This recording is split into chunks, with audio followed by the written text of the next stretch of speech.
사람들은 신학생이라고 하면 보통 이런 이미지들을 떠올립니다.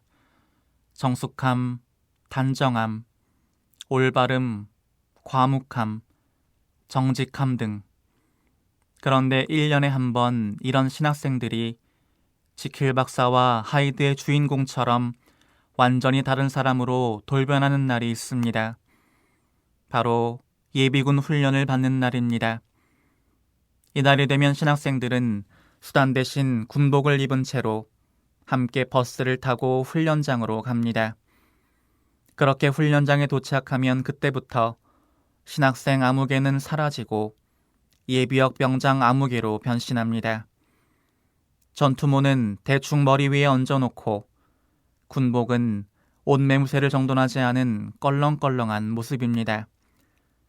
조교들이 훈련을 진행하기 위해 여러 가지를 부탁해도 세상 만사 귀찮다는 표정으로 들은 채 만체하며 통제에 잘 따르지 않습니다. 그런 모습들을 보면 이래서 복장이 사람을 만든다고 하는구나 하는 생각이 듭니다.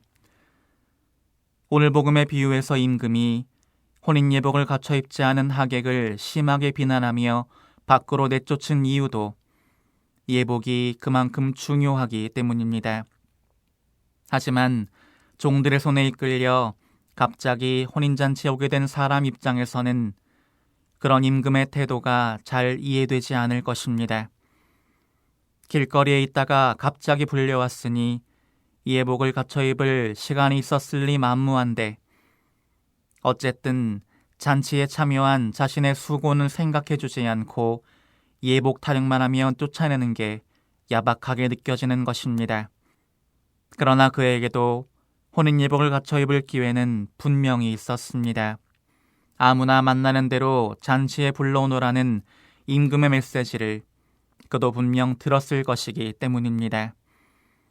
다른 사람들은 그 목소리를 듣자마자 자신도 그 잔치에 들어가고 싶다는 희망과 바람을 갖고 예복을 갖춰 입은 채 설레는 마음으로 종들을 기다렸을 것입니다. 그러나 예복을 갖춰 입지 않은 그 사람은 자신이 초대받은 잔치의 의미를 가볍게 여겼을 뿐만 아니라 사랑하는 아들의 혼인잔치에 최대한 많은 손님을 불러 축하해주고자 했던 임금의 마음을 헤아리지 않았습니다. 그랬기에 잔치에 참여하는 이가 갖춰야 할 최소한의 예의조차 생략하고 그냥 적당히 자리만 차지하고 앉아 있었던 것이겠지요. 주님의 말씀을 들을 준비를 하지 않은 채, 주님의 몸을 받아 모실 준비를 하지 않은 채 그냥 성당에 앉아만 있는 우리의 모습입니다. 여기서 의복은 신앙에 따르는 실천, 주님의 뜻을 따르는 삶을 상징합니다. 모두가 하느님 나라에 들어가게 될 잔치의 날이 언제가 될지 모르기에 죽고 난 다음에는 그 나라에 들어갈 준비를 하고 싶어도 할 수가 없기에 미리미리 기회 있을 때마다 준비해 놓아야 하는 게 바로 주님의 뜻인 사랑과 자비를 실천하는 일입니다.